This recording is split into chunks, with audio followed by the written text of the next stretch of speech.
I've been pretty adamant that there's no bad ideas when it comes to the Browns finding their next quarterback. Well, there are exceptions. Aaron Rodgers would be a bad idea. I'll talk about it coming up next on the Locked On Browns podcast.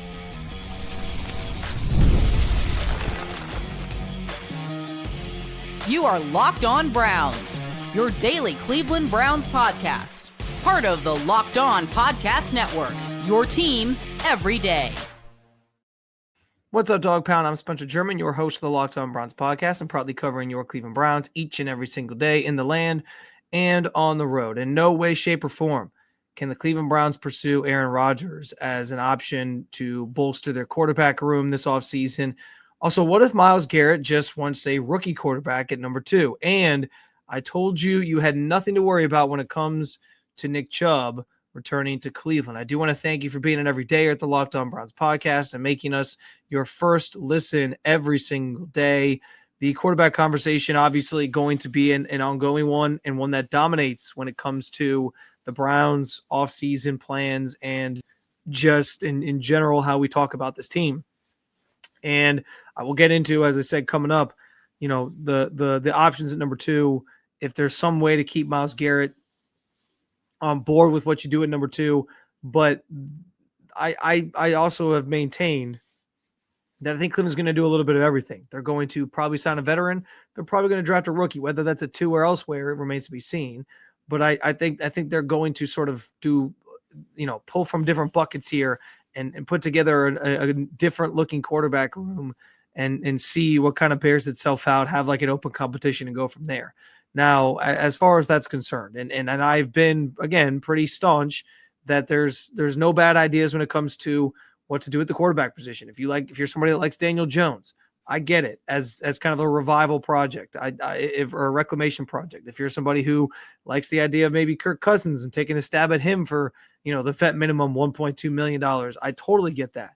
Can't argue with that at all. I've been in that camp as well when it comes to somebody like Kirk Cousins. There's other guys, Sam Darnold, etc. Drafting a rookie is obviously on the table. I'm not opposed to pretty much anything. But the one guy that I think is totally a non-question, or a non-starter, I should say, for the Browns would be Aaron Rodgers. And it has a lot to do with just where the Browns are at as a state of the state of the franchise, and what Aaron Rodgers brings with him. It is a circus. It is a sideshow that comes with Aaron Rodgers wherever he is. At all times. And most of that is his own doing. It's his, openness when it comes to sharing his political beliefs on Pat McAfee or elsewhere. It's his, it's the finger pointing, which we saw play out this year in New York. And, Mike Williams, former Chargers wide receiver, he got traded at the deadline to Pittsburgh. And that was kind of a move where, he sort of talked about feeling like he could, he fit in better in Pittsburgh than he did with the Jets because, Aaron Rodgers was throwing him under the bus after losses because he didn't do the right thing. There's a lot of that with Aaron Rodgers. There's rifts within the organization because he wants things done a certain way. It's bringing his gaggle of friends with him wherever he goes, and sort of having to bend the knee to him at every turn. And there's layers to this, but from a Brown standpoint, like they just spent the last 3 years, catering to a quarterback. And I'm not saying Deshaun Watson was like telling the Browns, go get this guy, go get that guy at every turn, but they did change offensive coordinators, change offensive schemes for Deshaun Watson, with the idea of trying to maximize his potential and make him the best player he could be. And where has it gotten them? 2 years straight, they said they built the offense around Deshaun Watson. 2 years straight. Well, a couple years ago, the offense was still mostly based in the Kevin Stefanski system.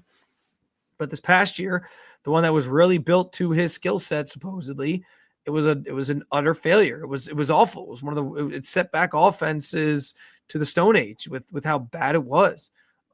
So I think that's maybe point A is, do you really want to bring in somebody that's going to demand a lot of power and control in the organization, going to want to see things done a certain way to address his needs and his desires at this point in his career for a guy who's in his 40s.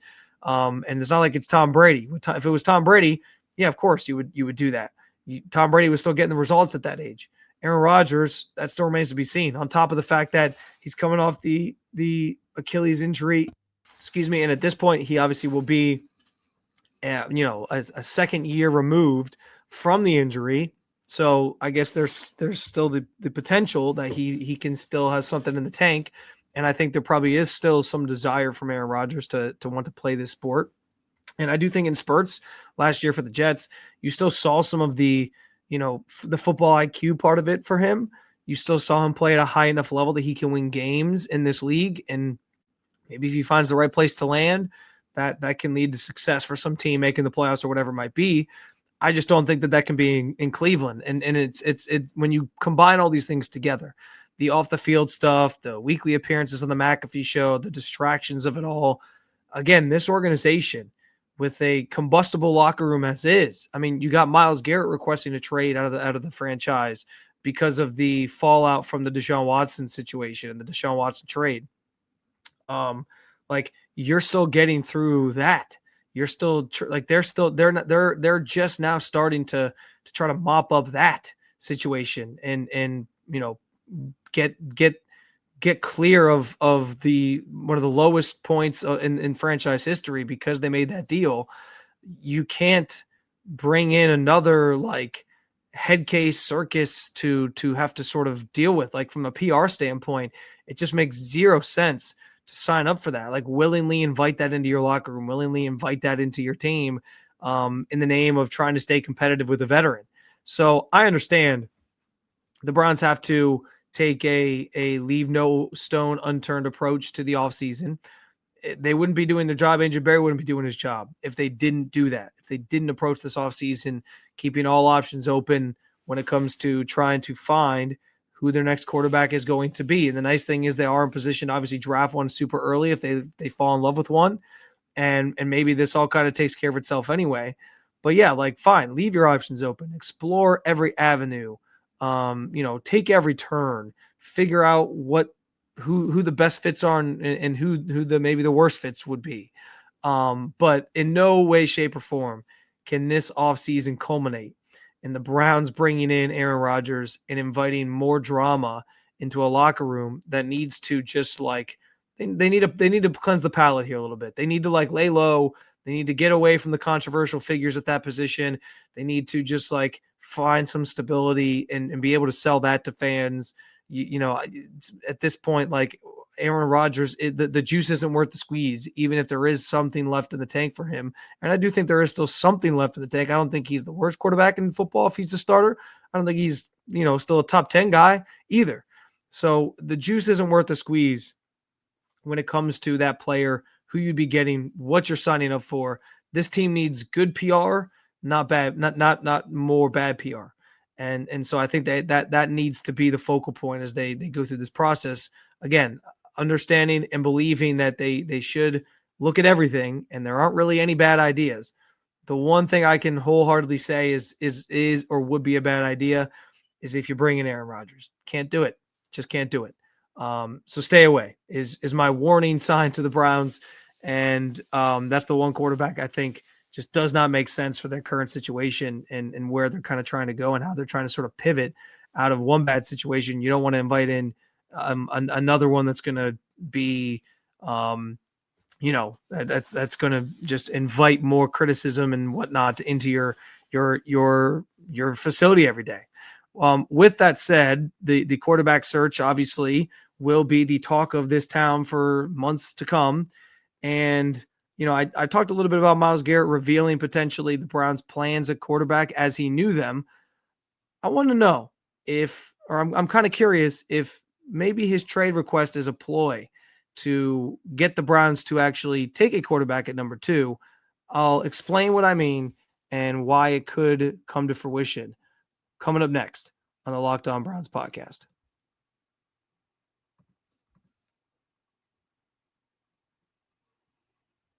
football season may be over, but basketball is in full swing. And there's no better way to stay in the game than with PrizePicks, the best place for daily fantasy sports. With PrizePicks, you just pick more or less on at least 2 players' projections. And if you're right, you can win up to 1,000 times your cash. This week, I'm looking at Jason Tatum for more than 29 points. The best part, PrizePicks is quick and easy. You can set your lineup in less than 60 seconds, and they're fast and secure. Withdrawals mean I get my winnings in less than 15 minutes. Plus, I love their weekly promos like Taco Tuesday, where you get discounted players projections for even better value. Download the app today. Use code LOCKEDONNFL to get $50 instantly after you play your first $5 lineup. That's code LOCKEDONNFL for $50 instantly for just playing your first $5 lineup. That's it. PrizePicks, run your game.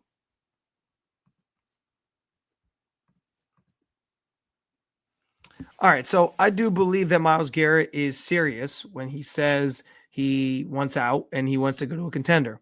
But I also think, like, as we talk about leverage and we talk about, deeper meanings behind things, and I laid it out last week, like, he was so quick to, on the Mina Kimes show, talk about when he was making his rounds on Radio Row, talk about the idea of, you can play with a game manager quarterback and have a great defense and go out and win Super Bowls, but it's just a lot harder to do. I like that sort of felt like not a shot, but almost like a reference to something he had been told by the Browns, which at the point in the offseason when they're talking, season just ends, you have exit meetings, you try to pick somebody's brain on like, hey, what are the plans forward? What are you thinking? At that point, like, they still have a lot of evaluating to do on these quarterback prospects coming out. So I could see why, and this was what I laid out last week, maybe Andrew Berry and company just sat down and said, like, look, we're going to explore all the veteran options out there. And, based on what we're picking, like, we'll see what happens with the rookie quarterback class. But we can guarantee you, like, we're going to find the best option out there as a veteran and see what happens.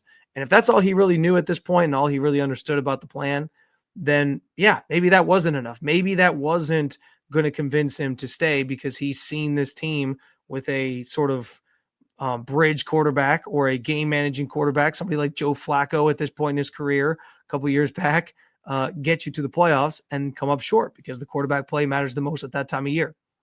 And so I can understand that. But, in that same interview, he talked about Jaden Daniels and a willingness to play with Jaden Daniels and how that's a guy who's like on the rise in the NFL, had a great rookie season, all these different things.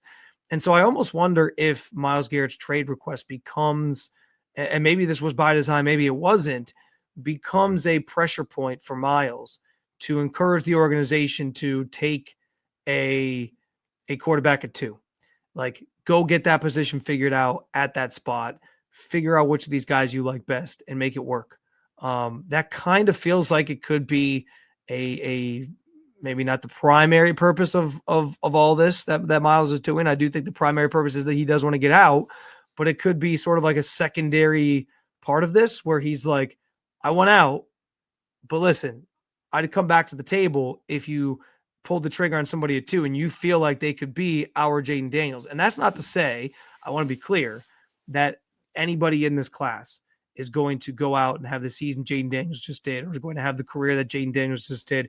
I am one of the biggest haters when it comes to comparing guys coming into the NFL now, or just in sports in general, to guys that are already in the league. I think it puts an unrealistic expectation on guys. I think an example of this here locally in Cleveland, not to go too far down into having like an episode of Locked On Cavs here, but is like Evan Mobley. When he came out, he was called a unicorn, and everyone was saying, "Oh, he's like Kevin Garnett." And it was, everyone then thought he had to be Kevin Garnett, and it was like when he wasn't showing the same tendencies or personality or attitude as Kevin Garnett, it was like, well, who is this guy? What are we doing here? This isn't what we were promised. So I don't like setting those expectations. I'm not going to sit here and tell you like any of these guys are going to be Jaden Daniels, and I don't know that anybody should expect that they're going to have a rookie season like that. That's a rare thing. And Jaden was fantastic this year. Now, that said, that doesn't mean the Browns can't take somebody at 2, hit on them, and feel like they stabilize that position with a, top 10 guy moving forward into the league, or a guy that's going to become a top 10 guy pretty quickly in the league. And feel pretty good about it in year one. And, it's interesting, like even with the Jaden Daniels comparison, Shedeur Sanders is somebody who you watch his game tape, you watch and see what he's done at this point in his career before, as he's trying to enter the NFL. He does remind me somewhat of Jaden in his similar playing style and the strengths that he has. That like he reminds me of Jaden coming out of college a little bit as well. Again, it's not apples to apples. I'm not trying to say they're the same. I'm not trying to say one is going to be the other, but there's some similarities there. And the things that people raved about with Jaden last year, I think you see some of that with Shedeur. This isn't just me trying to get on a soapbox for Shedeur Sanders, because I said that I think he's the better fit for the Browns and Kevin Stefanski's offense, but I do think that can't be ignored either. And so, yeah, like I don't know. Like, who's to say that we won't be talking about somebody like Shedeur or even Cam Ward? Maybe you're a Cam Ward guy. Maybe you like Cam Ward better. Who's to say we won't be talking about one of these guys as, again, not quite Jaden Daniels, but as the next great rookie and somebody who took the league by storm and has a really high ceiling. I mean, we see at least most years you see at least one or two guys kind of emerge. CJ Stroud a couple years ago, he was the next big thing. Jaden Daniels this year, he's the next big thing. On top of the fact that like Drake May showed some promise, like there is still, just because what's being said and scouted with these players now doesn't mean that it has to be the end all be all of who they're going to be in the NFL. Like their story isn't written yet. You scout them, you watch the tape to get a sense of what you think they're going to be or who they're going to be at the next level, but it's not a perfect science. There's things you can't always account for. And so, I mean, nobody thought Tom Brady was going to be Tom Brady. Situation matters and all that as well. But my larger point here in all of this is like, if Myles, and I don't know that he did it intentionally, but what if Myles is by doing the trade request is more so putting pressure on the organization to be like, listen, just getting a veteran ain't good enough. You got to take somebody at 2. And if you can convince me that guy is going to be, the next great thing at quarterback, then yeah, I'm in, because you can't tell me that like you watch what Jaden Daniels did this year. You see how people, myself included, are talking about him now. If one of these guys becomes, it enters that stratosphere of being talked about as the next great quarterback or as a top 10 guy in this league after year one, Myles Garrett wouldn't want to be part of that. He just said he'd want to be part of it with Jaden Daniels, who is obviously in that top 10 conversation already after year one. So I just find that hard to believe. So I almost wonder if that is the path back to the negotiating table with Myles. If the next month or so plays out and we get a better sense of, now the Browns are sort of leaning quarterback. The Browns do want to take that guy at number 2, whether it's Shedeur Sanders or Cam Ward.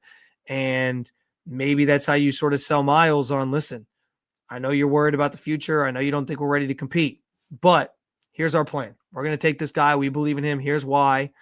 And, if we get this right, as his own teammates have said, Denzel Ward has said, get the quarterback right, we're good. David Njoku has said, get the quarterback right, we're good. There are some other holes they have to fill. We know that, and it's not just that easy. But once you get that position filled, it does help mask with the right player. It does help mask some of your other deficiencies and some of your other flaws that you might have. So I think that could still be a path forward. It's about identifying the right guy. And maybe that guy's not in this class. I've been pretty adamant about that and worried about that throughout this entire process. But if the Browns fall in love with one of these guys and they're dead set and sold that he's the answer, why couldn't that be something that gets Myles Garrett back on board for at least next year? And with a happy face and showing up to work with a smile to sort of understand, like, all right, we have a shot. Maybe it's pie in the sky at this point. Maybe it's too far gone. But, I think that it's an interesting sort of situation. And we don't know what was told to Myles about the plan for the team. Maybe we never will. But I'm just kind of reading tea leaves of kind of getting a sense of like, if he was only told so much, could his opinions change if the plan changes? If the plan that was pitched to him initially was just, let's go get a veteran, and it becomes, we're going to take a guy at 2 who we feel really good about being the franchise quarterback. Plans change. Sometimes your opinions or stances on things can also change, and that might be the case for Myles Garrett in regards to his trade request. If the Browns come back to him and say, we're taking Shedeur Sanders, how do you feel now? We'll see. Again, could be pie in the sky, but could be something to think about. In the meantime, we go from somebody who wants to leave Cleveland to somebody who wants to stay in Cleveland. Nick Chubb. I told you not to be worried about him. What does a running back room look like around him? We'll talk about it coming up next on the Locked On Browns podcast.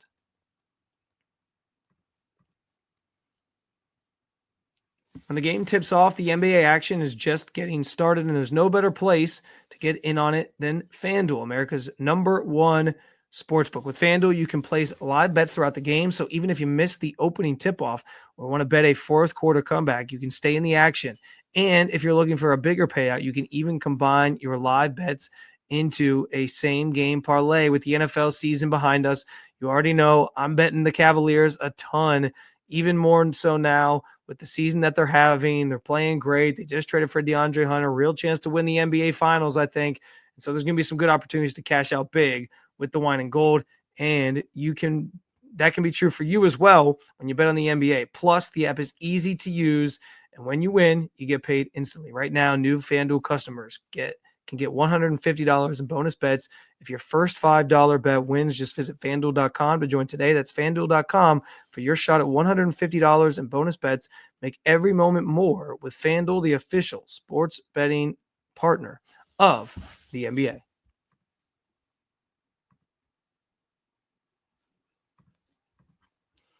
All right, so over the weekend, we didn't hit on this on Monday, but over the weekend, Nick Chubb had some very notable commentary on his future as he gets set to enter free agency for the first time in his career, truly the first time in his career.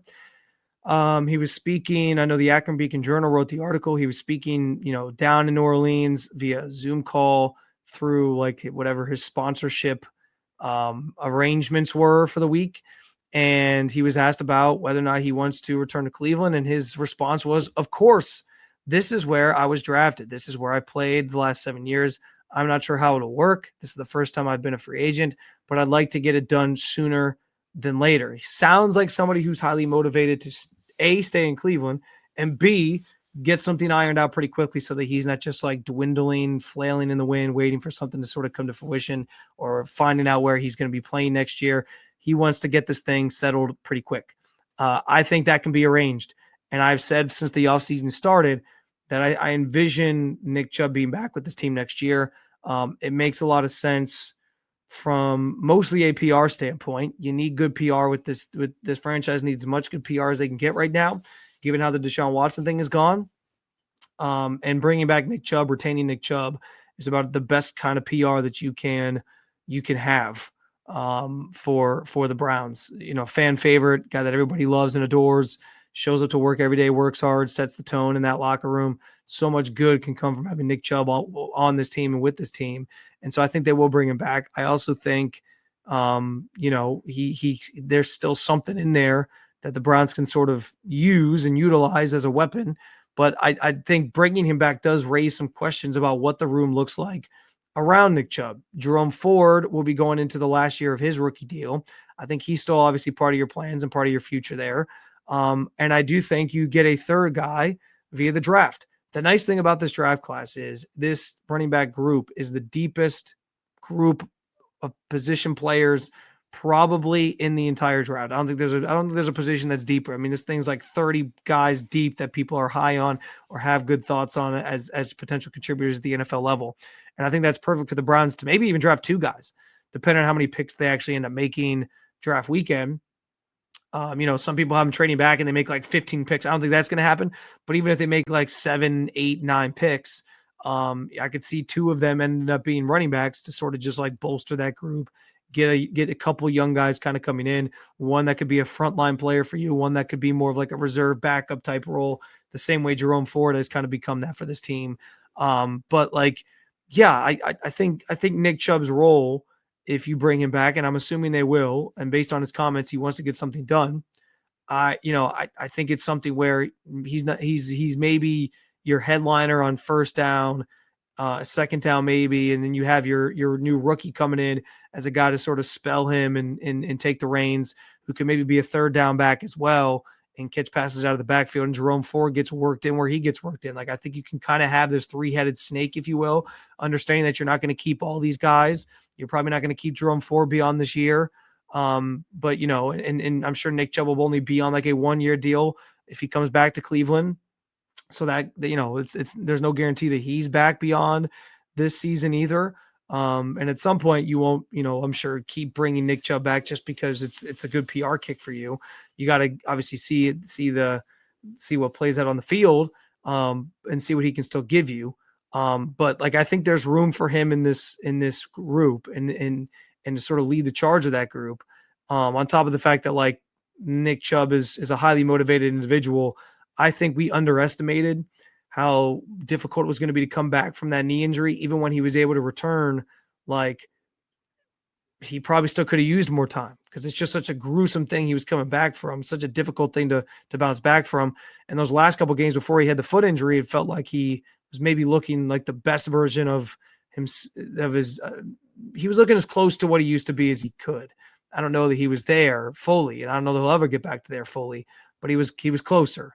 So that matters, and that context matters.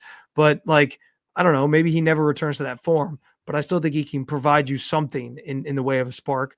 And, you add a new face to the mix that gets people excited. I've thrown out Quinshon Judkins as somebody that I love as an option, a Kareem Hunt style type runner and player. So yeah, like I think you rethink this group, but Nick Chubb is still part of it. Jerome Ford is still part of it. And I think you make it work where these guys can play in certain situations, certain downs and distances, all those different things. And, you pave the way for somebody else to kind of be the featured back at some point, with Chubb sort of, nurturing that player and still being around to contribute in some way. And we'll see, like, if because the foot injury he's coming back from is like very minor in the grand scheme of things. It was broken, yes, but it's not something that anybody had, people have come back from before. It's not something that anyone is anticipating is going to like really hinder him. So maybe the extra time to heal up the knee as well, get off his feet, helps him, be more full strength by the time the season rolls around. I don't think the Browns can solely go into next year just banking on Nick Chubb and Jerome Ford being your guys, especially going back to Stefanski's system, more running plays, multiple tight ends, all these different things. And I don't think they'll neglect drafting at least one guy in the draft, but I do think there's room for Nick Chubb, and especially if he wants to stay. Maybe the best comparison to make right now, and I know many Clevelanders are obviously Guardians fans as well who might listen to this podcast, and Jose Ramirez took a hometown discount to stick around. It's a rare thing in sports. I think the same thing kind of applies to Nick Chubb here. The fact that he talked about wanting to get something done quickly, wanting to still play in Cleveland. He's reiterated that point multiple times, both when he was back during the season and a couple months now, or a month or so after the season. I think this sets up where they'll get something done because he's motivated to still be here, and the Browns aren't going to have to like break the bank to pay him. An aging running back coming off of another season-ending injury. So I think it works out for both sides. I think Nick Chubb is part of this group, and there's some rethinking and revamping that kind of goes on around him, because I don't think he's your feature guy anymore, but still a contributor, and still somebody who will be highly motivated to, have an influence on how the 2025 season goes for the Browns. It's another episode Down With You, Dog Pound. Thanks for joining me as always to talk about your favorite football team. The Jackson Dart conversation coming your way on Wednesday. I've watched more of his tape. I want to know if he's the quarterback you now like the most of this class, guy who's now being talked about as a late first rounder potentially. I hope you continue to make us your first listen every day. For your second listen, go find the new Locked On NFL show, or you can keep it local. Check out Locked On Cavs, Locked On Guardians. Thank you for being an everyday with the Locked On Podcast Network. I will talk to you again real soon, Cleveland.